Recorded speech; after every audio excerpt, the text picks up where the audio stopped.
blog post. Dev Insight, the final shape abilities tuning preview. Hey folks, Combat Gameplay Team here for a rundown of ability changes coming with the launch of the final shape in just a few short weeks. As a warning, this is one of our largest balance patches in recent years, so you may want to settle in for a long read. Here's a brief overview of what we'll be covering today. Updates to a large portion of the Stasis ability suite, including our new keyword Frost Armor. Oh, there it is. The near future of Radiance and Ward of Dawn in the final shape. A subclass by subclass breakdown of balance changes to abilities, aspects, and fragments, including, but not limited to, those included with Prismatic. Now, Stasis Subclasses. Let's start with Stasis. Shortly after the release of Stasis, we shifted focus to the back-to-back launch of the Bungie 30th Anniversary Pack and Void 3.0, and we haven't really let up on the gas since. As a result, other than small changes we've been able to make here and there, it's been difficult to evaluate the relationship between Stasis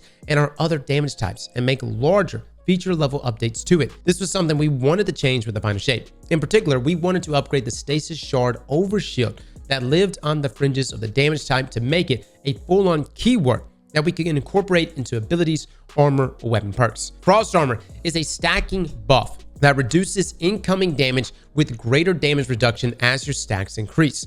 At launch, Frost Armor will be granted from a variety of sources, including the Tectonic, Grim, Glacial Harvest aspects, fragments, and exotic armor. By default, you can build to a maximum number of 5 stacks of Frost Armor that lasts 9 seconds. But with the newly reworked Whisper of Rime fragment, Frost Armor's maximum lifetime increases to 13 seconds and can build to a maximum of 8 stacks. Now, unlike the Stasis Overshard Overshield, Frost Armor remains active when your super is cast, though its effectiveness is significantly lower while your super is active.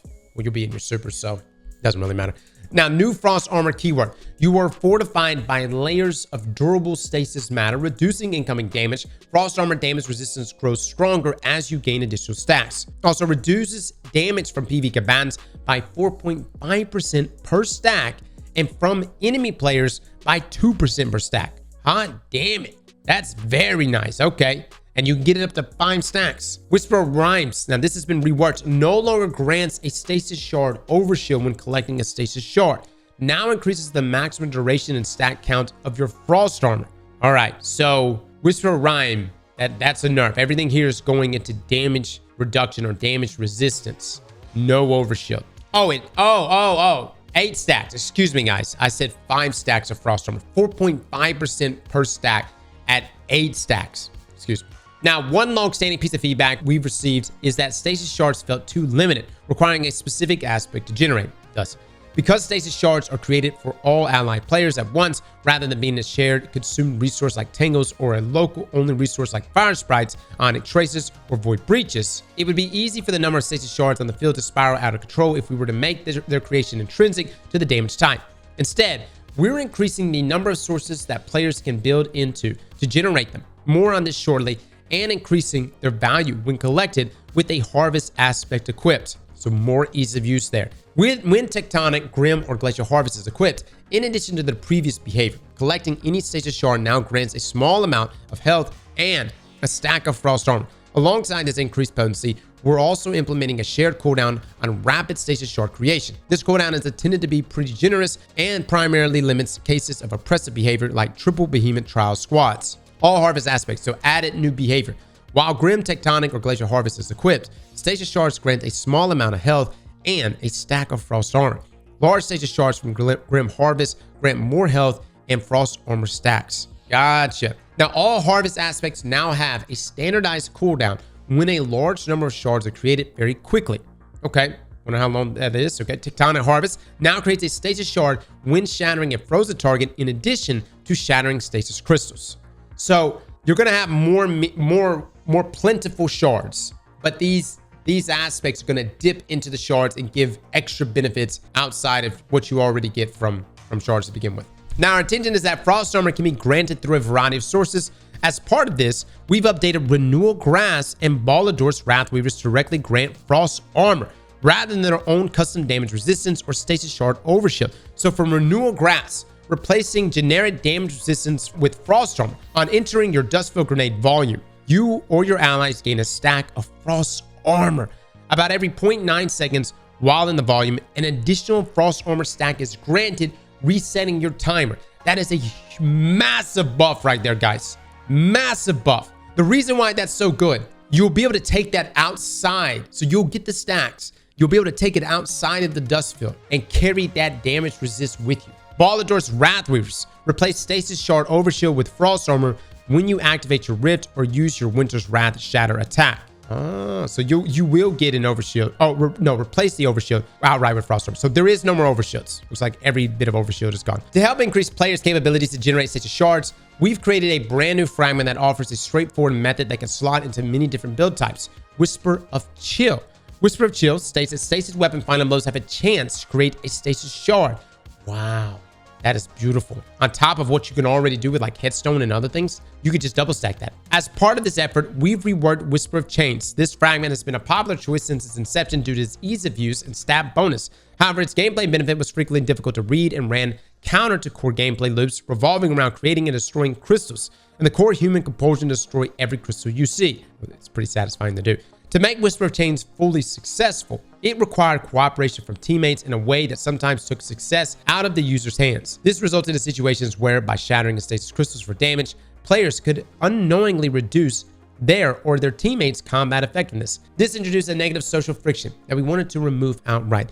We've pivoted Whisper of Chains to instead focus on chaining creation of stasis shards and frost armor when paired with the harvest aspect. So Whisper of Chains no longer grants passive damage resistance when near a stasis crystal or frozen target. Now grants a chance to create a stasis shard when defeating a target while you have one or more stacks of frost armor.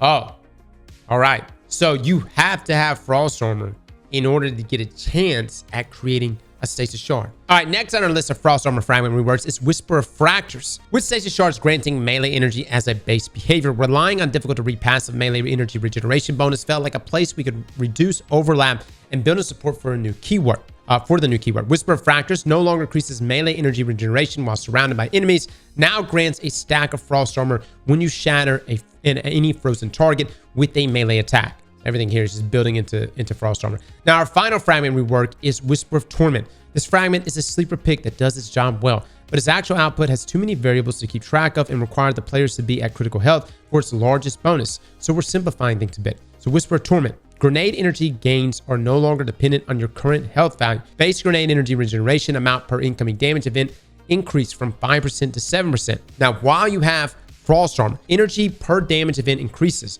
from 7% to 12%. So this is going to be dependent on you getting frost armor, but you're still going to get the flat benefits anyways from 5% to 7%. That's really, really good here. Now, finally, we've created one more brand new stasis fragment, Whisper of Reversal. This is a close combat tool for our frost armor users, adding chances for additional crowd control if you're willing to take the risk. So Whisper of Reversal, while you have frost armor, dealing or receiving physical melee, that is not projectile melee, damage slows your victim or attacker. So both dealing or receiving any, so it can't be a projectile melee, but this can just slow the victim. Dude, that in PvP sounds nuts. All right, let's keep going. Now let's talk Shatter. While we want the focus of Stasis to be primarily in high value crowd control abilities in the current sandbox, shattering a frozen target doesn't always result in the payout that other damage types are able to deliver with their capstone keywords, especially in high difficulty activities. Misjudging your ability to capitalize on a freeze can lead to dire consequences. To help address this, we're bumping base shatter damage versus PV commands from 200 to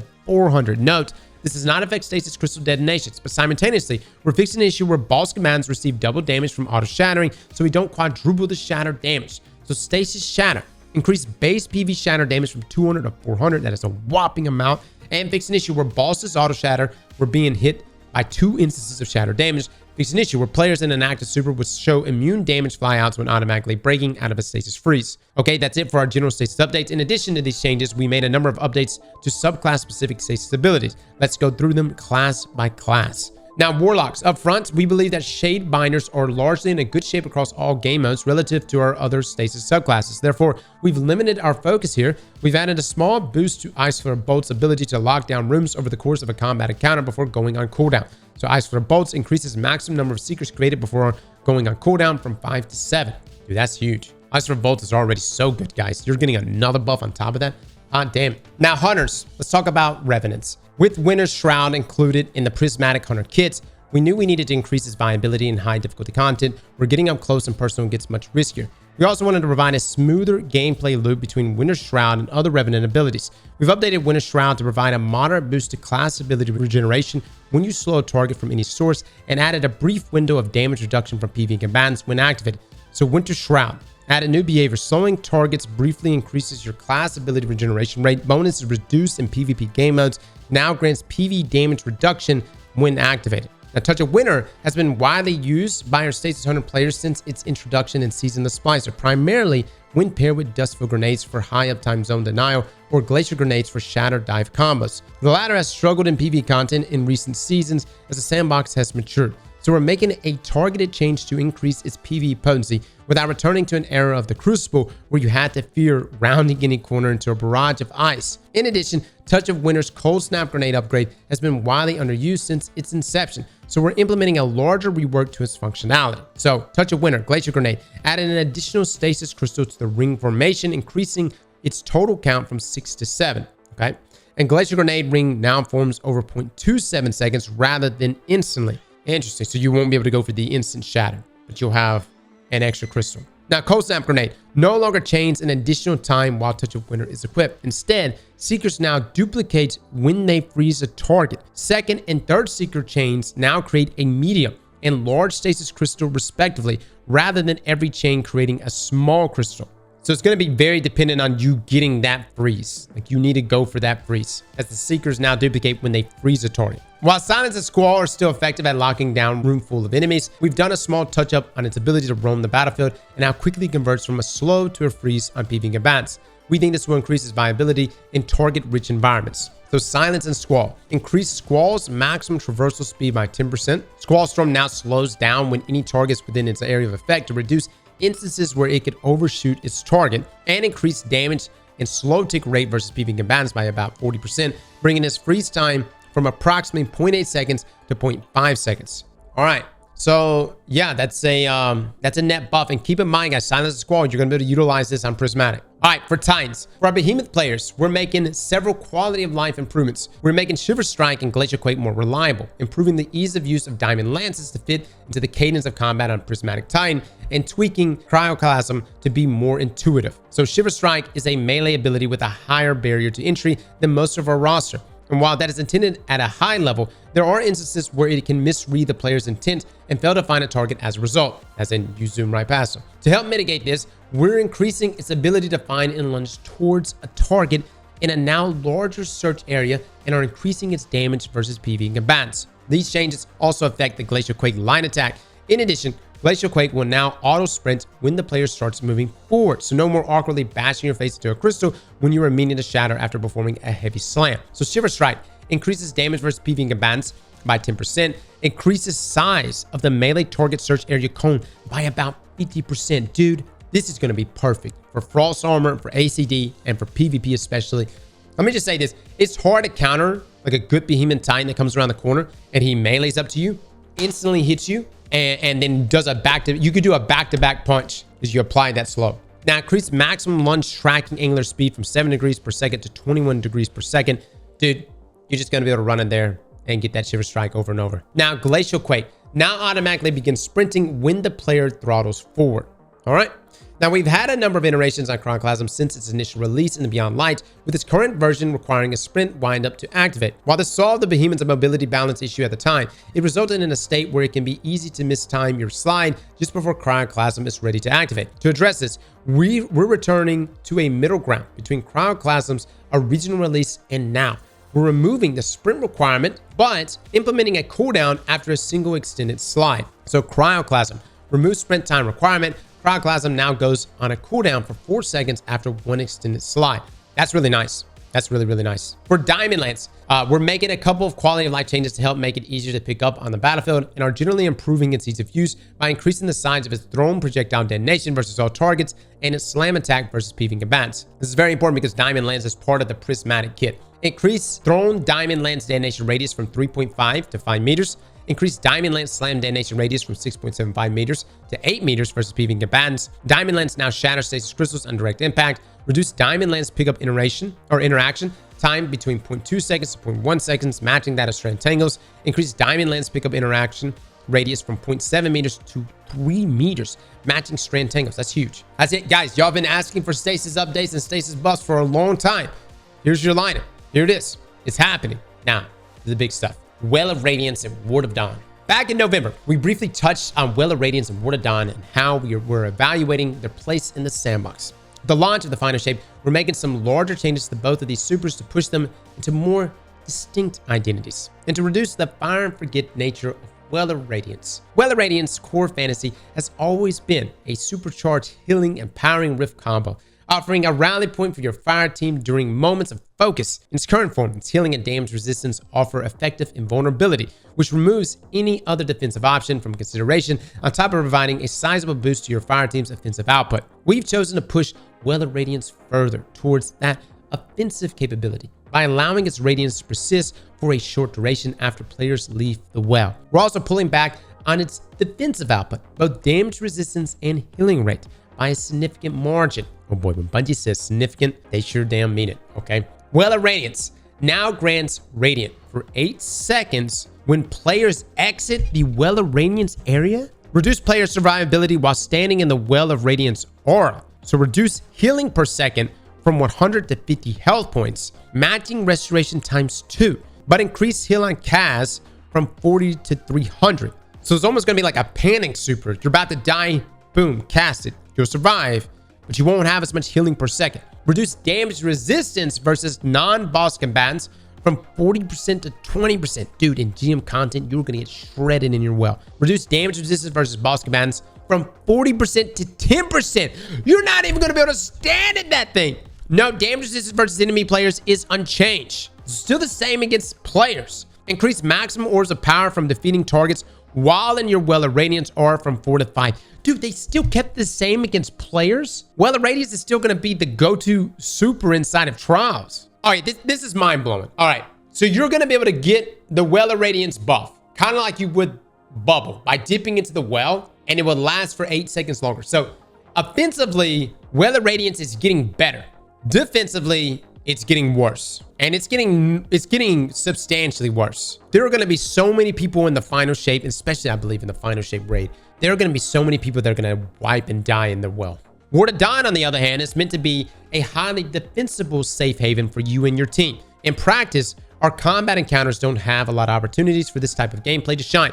So we're making a change to allow Ward of Dawn to provide defensive capability while fighting around the dome. Not just in it, we're also reworking Armor of Light to make your current health state while in the dome of Ward of Dawn more understandable. And we're pushing Ward of Dawn away from its current offensive capability unless you specifically build into it. So Ward of Dawn, Armor of Light, removed Armor of Light Overshield. Ward of Dawn now immediately applies a full overshield to the caster and allies that enter its dome. Armor of Light now instead grants additional damage resistance to players inside of the Ward of Dawn, 30% versus enemy players and 60% versus enemy combatants. Effective health of players inside the Ward of Dawn dome remains roughly the same as it was before versus PvE combatants. Effective health of players inside of Ward of Dawn is significantly lower than it was before versus other players in PvP and cannot be further increased by stacking Bastion barricades inside the Ward of Dawn to gain additional overshield layers. Now, allies near the Ward of Dawn dome now have a void overshield trickled on over time, similar to the volume behind a Bastion barricade, and it no longer provides weapons of light by default. This behavior has been moved to the benefits of Helm of Saint 14. The Ward of Dawn caster can now generate additional orbs of power by defeating enemies with melee attacks in or near the Ward of Dawn dome. Okay, first up, this does give a reason to rock Helm of Saint 14 now. You know what I mean? I do like the change here against play. Like, you can't stack Bastion barricade in the void overshield. What I'm seeing from this, there's going to be a lot more counterplay inside of PvP against bubbles. You've seen it many times in trials where people win trial games by throwing a bubble on a cap point. Going to be a lot more room here for counterplay. With that being said, though, Ward of Dawn is definitely at base is just going to be purely defensive, and this kind of counters what Well of Radiance is, where Well of Radiance is going to be more offensive with very limited damage resist. Additionally, we've seen that supers above and burst damage supers in the same tier have increasingly dominated the Crucible landscape due to their uptime. While we do want to maintain some texture across a match when supers become available, the delta is currently a bit too high, especially in 3v3 game modes. To reduce this a bit, we're making a change to all supers with the final shape. While different types of supers will have different passive recharge times, all supers will now use the same damage-based recharge. This means that no matter what super you have equipped, dealing a specific amount of damage to a specific enemy type will result in the same amount of super energy gain, whereas previously that value could vary by about 30%. This effectively increases the real-world uptime of our roaming supers in the slowest recharge tier and reduces the uptime of our fastest recharging burst supers. Okay, now let's dive into each subclass for some more general balance changes. So I didn't realize that actually had an effect. When you would get kills, the amount of super energy you got would vary. I didn't realize that. I thought you had your tiers and then that was it. It was just passively, and that was the only thing that tied to that. But that's a big W. All right. Arc subclasses. In general, Arc Strider has found a solid niche in mid-level PvE content, but struggles to execute its gameplay loop at our highest tier of challenge. With the new super and aspect on the way, we're not making any large changes to the kit with this release, but we plan to evaluate how it's feeling with a full package as we go. For now, we focus on adding keyword utility to Arc Staff, increasing the uptime of Disorienting Blow to make a stronger choice in comparison to Combination Blow. We're also increasing players' ability to survive when using Tempest Strike, which now grants a short duration of PvE damage resistance. Interesting. So Arc Staff, heavy palm strike attacks and heavy air slam blinds enemies. Disorienting Blow, decreased base cooldown time from 100 seconds to 90 seconds in Tempest Strike, added additional damage resistance versus PvE combatants when activated, lingering for a short duration after the attack. We're all going to be using Combination Blow, the same. All right, Warlock. We made a corresponding change to Stormcaller's Lightning Surge in the same vein, with more survivability when you aggressively teleport into a group of enemies. We've also increased the proximity detonation volume. We call this an arming shape for ball lightning, fix an issue where the projectile would pass above a target that it could damage but fail to detonate. So Lightning Surge added additional damage resistance versus PvE combatants when activated, lingering for a short duration after the attack. This is incredibly important because this is part, again, everything you're seeing like a part of the prismatic kit, that's what's getting buffs, right? And Lightning Surge is a part of that. Now, ball lightning increased the final arming shape size by 30%, fixed an issue where the arming shape was offset upward higher than the maximum damage range of the projectile's detonation. Now, Chain Lightning has been a staple of Stormcaller's identity since its inception as an upgrade to the Thunderstrike melee in the original Destiny, with the introduction of Jolts in Season of Plunder and its propagation across the sandbox. However, it started to feel a bit left behind. We're increasing the damage dealt by its chains by 100% to help increase its effectiveness against crowds of enemies and make it feel like a worthier option in comparison to Warlock's mini-range melees. So Chain Lightning increased secondary chain projectiles base damage from 27 to 54. I personally use ball lightning all the time. Chain Lightning does apply that jolt though, so the increase in damage there, we'll see if it makes a play. Titan. Like the Tempest Strike for Hunters and Lightning Surge change for Warlocks, we're implementing the same extra damage resistance versus PvE combatants during the Thunderclap windup to help Titans stand their ground during a full charge. However, because Thunderclap doesn't allow Titans to move until the strike is finished, we're increasing both the minimum and maximum damage output to help offset the trade-off in mobility against PvE combatants. We're also increasing the maximum damage output versus players to ensure that a fully charged Thunderclap can overcome player damage resistances or overshields. So Thunderclap added additional damage resistance versus PvE combatants when activated, lingering for a short duration after the attack.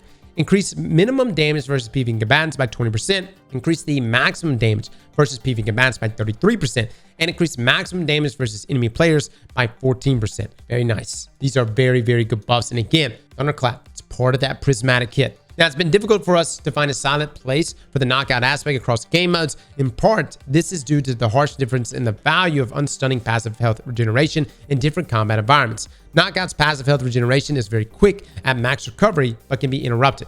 Generally, in PvP encounters, players are dramatically less likely to take chip damage after resolution of an engagement, resulting in much more health recovery than we think is comfortable. By contrast, with the increased number of enemies in PvP encounters, Knockout's passive healing can feel ineffectual because there are many more sources of incoming damage in a given moment. To help address this, we're reworking the way Knockout's healing works altogether. Rather than unstunning passive regeneration, defeating enemies with a melee attack now grants a chunk of health in a very short window, 0.1 seconds, and that chunk of health increases based on the type of target you defeat. We're also increasing the bonus damage granted to power melee attacks versus PvE combatants while Knockout is active.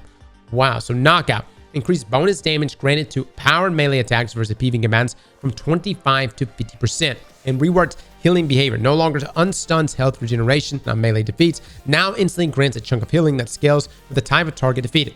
Player health is going to increase by 30 health points, minor combatant 50 health points, major combatant 75 health points, champion plus combatant 100 health points. With update 6.3.0.5 in January 2023, we implemented a change to drastically reduce the travel speed of Touch of Thunder's Storm Grenades upgrade to reduce its potency across the board, with a specific focus on the Crucible. We're not in love with how that's shaken out in PvE game modes, so we're making a targeted change to increase its speed only when tracking PvE combatants. This will help it better roam across an encounter space and catch multiple targets. So Touch of Thunder, Storm Grenades, finally getting a buff. Increased tracking travel speed when targeting PvE combatants by between 0.5 and 1 meters per second, increasing with the storm's lifetime. So it actually gets faster. Okay, if you remember back then, guys, like Season of the Plunder, like Storm Grenades, Touch of Thunder, it was the meta. You could take out a champion with like one grenade throw. That got dialed back a bunch. Heart of Immortal Light also been nerfed a number of times since then. But the point is, this is getting a small buff here, which will allow it to move more, to track more, to hit more targets. Now, keeping with Touch of Thunder, its Lightning Grenade upgrade is currently a bit too spicy. So we're making a change here to curb the amount of immediate burst damage it can deal, especially outside of its actual effective detonation range. Following this change, the Lightning Grenade will apply its jolt immediately after the initial damage occurs, preventing the jolt from zapping its chain lightning instantly on creation. So Touch of Thunder, Lightning Grenade, now applies jolts after the first damage event rather than prior. I feel like this is targeted at PvP, so you can't instantly get the KO there, the jolt there. Now, Arc Grenades. Storm Grenades is also getting a bit of a boost outside of the Touch of Thunder's variant. We're increasing the base version's damage versus PvE combatants by 20%. Skip Grenades is getting a 15% boost to its PvE damage. And we're also increasing Arc Bolt Grenade damage versus PvE combatants by 15%. Give it a shot on Prismatic Hunter and let us know how it's feeling. So Storm Grenade increased damage versus PvE combatants by 20%. Touch of Thunder variant damage is unchanged. Skip Grenade increased damage versus PvE combatants by 15%. There you go, Shinobi's Vows. Those hunters, you guys should be happy. Arc Bolt Grenade increased damage versus PvE combatants by 15%. Lucky Raspberry, break it out, guys. Break it out. Now, Arc Fragments. Wrapping up Arc, we're making some quality of life changes to our Arc Fragment suites. Spark of Recharge is one of the few sources of direct ability energy regeneration outside of Ionic Traces in the Arc subclass kit, and we feel it's currently too difficult to make use of. So while it will still initially activate when becoming critically wounded, we're extending the duration of its benefits until the player returns to full health, rather than deactivating as soon as the player has any shields. So Spark of Recharge, ability regeneration bonus now persists until the player returns to full shields, rather than deactivating as soon as the shields begin to recharge. Good stuff, dude. The Spark of Beacons has always been relatively popular and has spiked in usage with the release of Indebted Kindness. We don't mind the spike and are extending Spark of Beacons activation triggers to include Arc Power weapons as well. Time to break out the Thunderlord. The Spark of Beacons now also triggers on defeating targets with Arc Power ammo weapons while amplifying. Holy hell, that's incredible. That fragment just went up tenfold. All right, finally, for Spark of Frequency, we're bringing back just a hint of the old Frontal Assault Striker talent. Spark of Frequency now also grants 15 weapon stability on powered melee hits in addition to its reload benefit. Dude, I forgot about Frontal Assault, dude. That was way back. That was before 3.0. All right, good stuff. Now, moving on to Solar Subclasses. For Solar, in addition to our Well of Radiance changes detailed above, we're making some targeted improvements to abilities that are included with Prismatic, as well as making some improvements to standalone abilities that needed some love. So for Hunter, for our Gunslinger friends, we're taking a look at Lightweight Knife, which has struggled to find an identity for itself. Our overall goal for this ability is to provide a low barrier to entry melee with a payoff for high skill usage. However, it's not currently hitting our fantasy bar. With the release of the Vinyl Shape, this melee is getting a small rework. It now has 2 melee charges by default and can be thrown back to back dramatically faster. So Lightweight Knife now has 2 melee charges, also increased throw animation speed by 33% and reduced suppression time between throws, so both knives can be thrown very quickly back to back. Fun. I'm about to get killed by 2 knives back to back. Note, the additional melee charge does not stack with the Ophidius Spade due to the exotic's unique energy recharge behavior. We'll be monitoring this and evaluating how things are playing once things go live. To support this, we're also updating Knock 'em Down's internal cooldown on its melee refund. This was initially intended to prevent situations where Knife Trick could refund many charges at once. But with the Lightweight Knife update, we felt it was important to enable a faster cadence of potential refunds. So Knock 'em Down. Reduce internal cooldown on throwing knife refund from 1 second to 0.2 seconds. Wow. Now, some raid teams have a niche strategy of hunters fully stacking Golden Gun marksmen to instantly refund each other's supers with orbs of power created on precision hit in combination with the additional super energy granted on orb pickup by Star Eater scales. While we always appreciate this kind of build crafting ingenuity, this level of super chaining isn't very healthy for the game. Therefore, we're reducing the strength of the orbs created by Golden Gun Marksman Precision Hits perk and making some targets adjustments to the specific combination noted above. So Golden Gun, Marksman. Reduce strength of orbs of power created on precision hit as follows. When hitting non-boss enemies, reduce strength from 0.75 to 0.5 of a normal super orb of power. When hitting boss enemies, reduce strength from 0.75 to about 0.4 times of a normal super orb of power. And when hitting boss enemies while Star Eater Scales is equipped, reduce strength from 0.75 to 0.35 of a normal super orb of power. That is a huge nerf. That is a huge nerf. Now listen, guys. What this really means, I know everybody's upset right now reading this. What this really means is just use Celestial. You know what I mean? Just one and done it, okay? Get in there, knock it out, go for the one super shot, and do damage with your weapon, right? All right, Titan. For our Sunbreakers, we're taking a look at Consecration. We made some improvements to Consecration Update 7.3.5 that landed pretty well. But with its inclusion of Prismatic, we wanted to make sure Consecration could stand on its own without relying on Roaring Flames. We also wanted it to have some interesting interactions with other Prismatic Titan abilities. As a result, we've increased the damage of ignitions caused by Consecration versus PV combatants and further increase its consistency against floating targets. Hallelujah. You still need a different tool to take down a Pesky Grim, but a Servitor or Shank should cause less frustration. So Consecration Slam Attack can now shatter stasis crystals. Ignitions generated by Consecration now deal 20% additional damage to PV combatants. Excellent.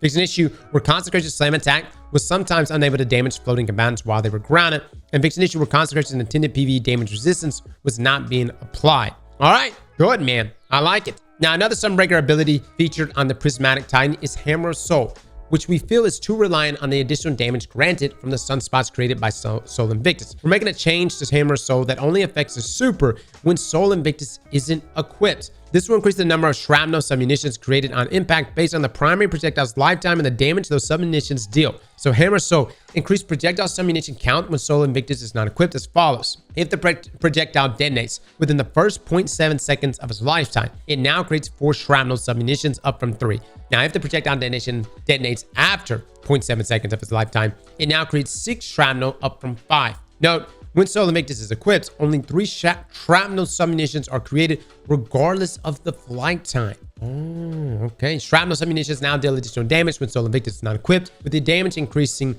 after the first 0.7 seconds of the projectile's lifetime. All right. So again, the meta has always been the more range you have, the longer your hammer is flying, the more damage it does. You want the distance there. This is not going to matter if you're rocking Soul Invictus, but if you're not rocking Soul Invictus, and that's, you know, we're going to have to make these tough decisions with Prismatic in the final shape. If you're not rocking it, you're going to get these benefits in the super with those extra shrapnels. If you have a hard time understanding this, guys, think of full court on grenade launchers, but for your hammer. Now, Swarm Grenade. Finally, a few weeks ago, we revealed the abilities coming with each Prismatic subclass, and some hunters raised an eyebrow at the inclusion of Swarm Grenade. We agree, so we have boosted Swarm Grenade's ease of use and PV damage output to make sure it shines in that kit. So Swarm Grenade, increase tracking shape size from 4 meters to 6 meters. Increase the linger duration from 7 to 8 meters to 10 to 11 7 to 8 seconds to 10 to 11 seconds. Increase damage versus PV combatants by 20%. Okay, let me just say, guys, Swarm Grenades are actually, I think they're really underused, especially in like PvP. Like, they're really annoying. They track aggressively when you actually get too close to them. They lock down an area really well. With them lasting 10 to 11 seconds now, and the tracking size also going up, that's really good. I love them in PvP.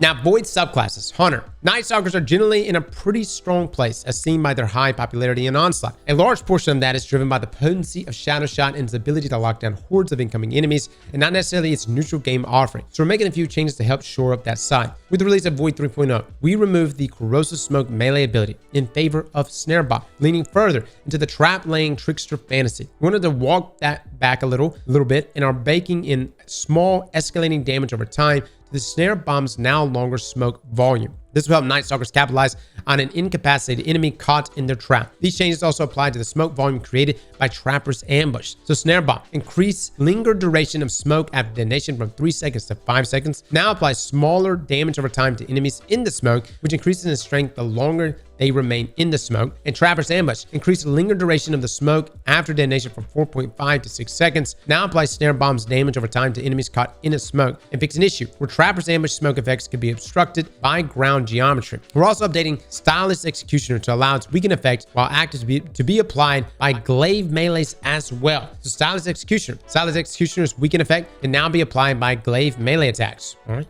My folks rocking glaze. Hell yeah. Okay, now for Titans, Sentinels. We focus on a large consistency pass for this shield throw melee attack. While we wanted this to feel weighty and impactful, our previous passes haven't done enough to make it able to deal with groups of minor combatants. We're taking a much stronger swing here, resulting in a much larger improvement to its consistency. We're also increasing PV damage to help ensure that any combatants or hits have a meaningful dent left in them. So shield throw, increase maximum bounce count from 4 to 5 seconds, increase maximum lifetime from 3 seconds to 4 seconds. Now increases its tracking shape size and strength after each bounce, increasing its ability to consistently find a new target, and slightly increase gravity and decrease thrust speed with each bounce. Increase damage versus PV combatants by 20%. Fellas, Doomfang. Some of you are already using it inside of Onslaught. I personally think that shield throw is just too weak. Obviously, like at level content is fine, but Doomfang is back on the menu here. Get that Captain America fantasy.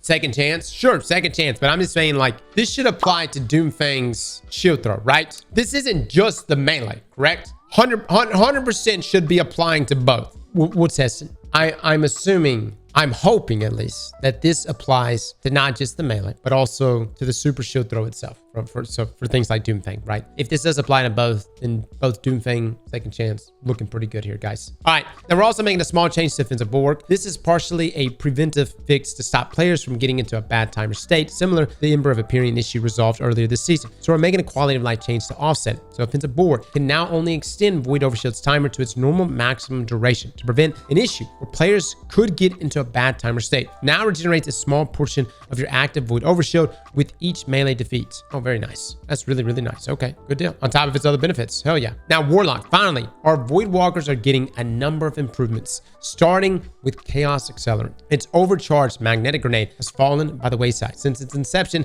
as handheld supernova with Forsaken. To help remedy this, we are increasing its damage output and knockback capability as well as its uptime. So Chaos Accelerant, charged magnetic grenade, increased maximum intensity of physics knockback impulse by 10%, increased damage versus PV commands by 20%, and now passively decreases your magnetic grenade's cooldown by 10% while Chaos Accelerant is equipped. Okay, all right. Understand some of these are going to overlap inside of PvP as well, right? Outside of the damage buff. That's going to be just PvP, as it states. From the first minute of your experience with Prismatic, Pocket Singularity will be available to equip and use. A piece of feedback we've heard for a while now is that Pocket Singularity struggles in high-level PvE content, and we agree. While we want its overall primary fantasy to remain displacement and knockback, we've given it a sizable damage increase versus PvE combatants. So Pocket Singularity increased detonation damage versus PvE combatants by about 50%. Hot damn it. Let's be real, I needed it though, right? That's really good. Finally, we're taking a look at Nova Bomb to improve its overall damage output without the need of a super boosting exotic. For Cataclysm Nova Bomb, we're increasing its maximum secondary seeker count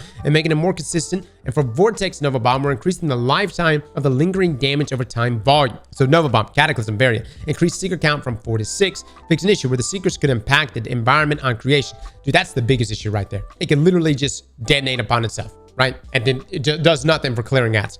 Vortex variant. Increase Vortex linger duration from 7 seconds to 10 seconds. Fix an issue with the linger visual effects were shutting off early. I don't know if this is going to move the needle enough for Nova, you know, but we'll see. We'll see how that plays out. Oh, wow. Now we're getting into Strand Subclasses. I wonder if we're going to see any nerfs. Last up is Strand, which has remained a popular pick since its introduction last year with Lightfall. Our focus for Strand with this balanced pass is primarily to bring in outliers at both the top and very bottom ends of the spectrum. Oh boy. Rather than larger reworks we've seen with other damage types. As we evaluate how these changes are feeling and how Strand abilities included with the Prismatic are playing, we'll be taking another look at it in the future. Threat of Warning. Before we get into individual subclasses, the first outlier we'd like to address is Threat of Warding Fragment. While we appreciate the defensive value it provides by granting Woven Mail, it is currently too potent. It overshadows the role of Berserkers into the fray aspect by being the best source of Woven Mail for your fire team. The Threat of Warning. Reduce Woven Mail duration on or power pickup from 10 seconds to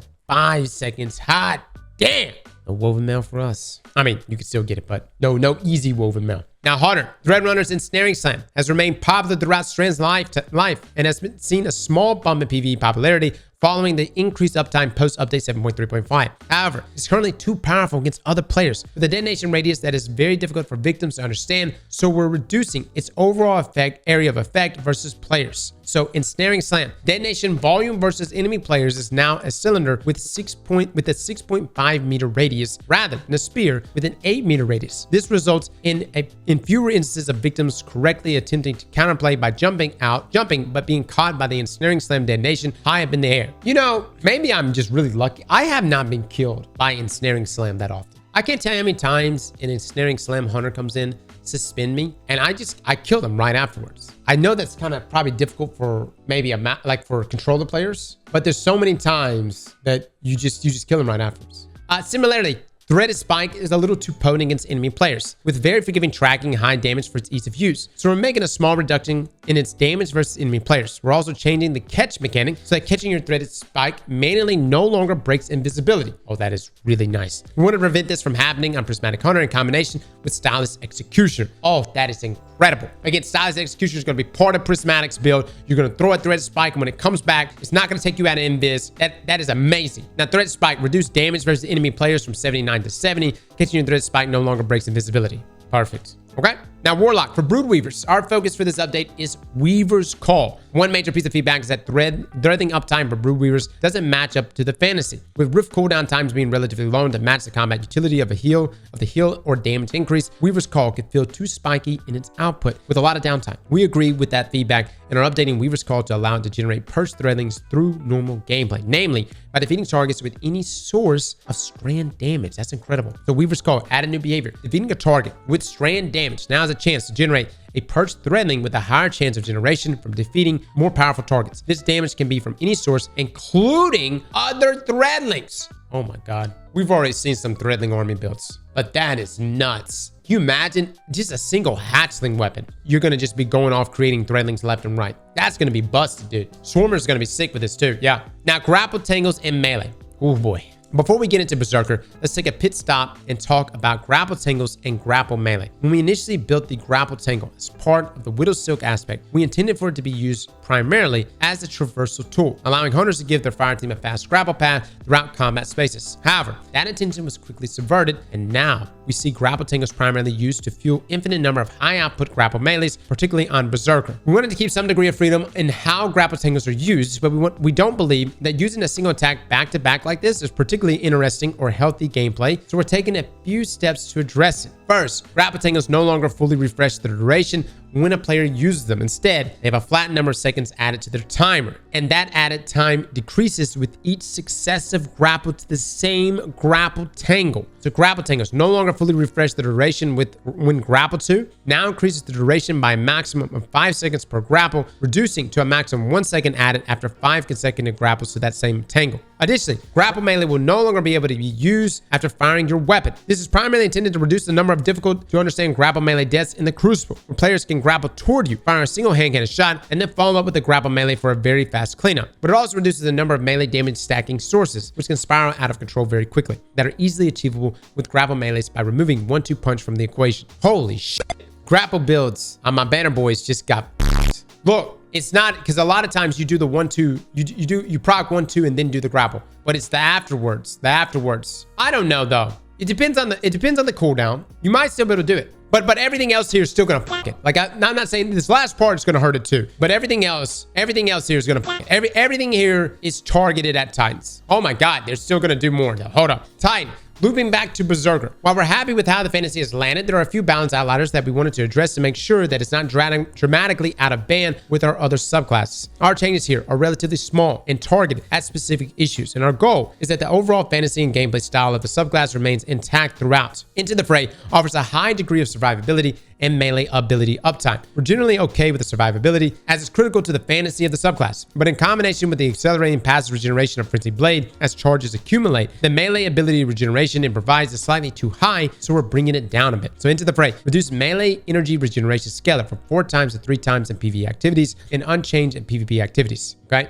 Now, when we released update 7.3.0 last December, Banner of War was still new, and we didn't have much time to holistically evaluate its potency. Now that we've had more time to sit with it, we have a few targeted changes to make. Having a relatively easy upkeep bonus fits well with the Berserker playstyle, but its lengthy duration results in too little time pressure to fit the high action per minute gameplay loop, so we're reducing its maximum timer length by 20%. Above, we mentioned that melee damage stacking can quickly spiral out of control, and Banner of War is a good example of the result. When paired with something like the newly reworked Wormgod Caress or the evergreen staples Syntheseps, Banner of War's relatively modest melee damage boost becomes a very large force multiplier for the melee damage boost granted by those exotics. That isn't healthy long term. We still want Banner to provide some value to the player when using these exotics, as they're a natural pairing, but we're implementing diminishing returns when either are active. So Banner of War, reduce maximum timer from 36 to 24 seconds. Melee, glaive melees, and super damage bonus now have diminishing returns with synthesis as follow. So melee bonus decreased from 1.4 to 1.15. Glaive melee bonus decreased from 1.25 to 1.125. And super bonus decreased from 1.4 to 1.2. Melee and glaive melee damage bonus now have diminishing returns with Worm God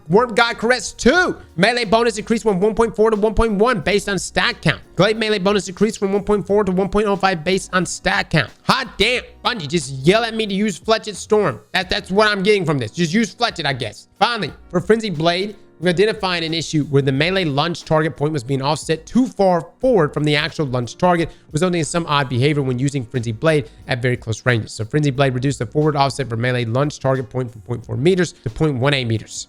What does that mean here, guys? Is that when you would lunge past an enemy that's right in front of you? I think that's what that means, because sometimes you just lunge past.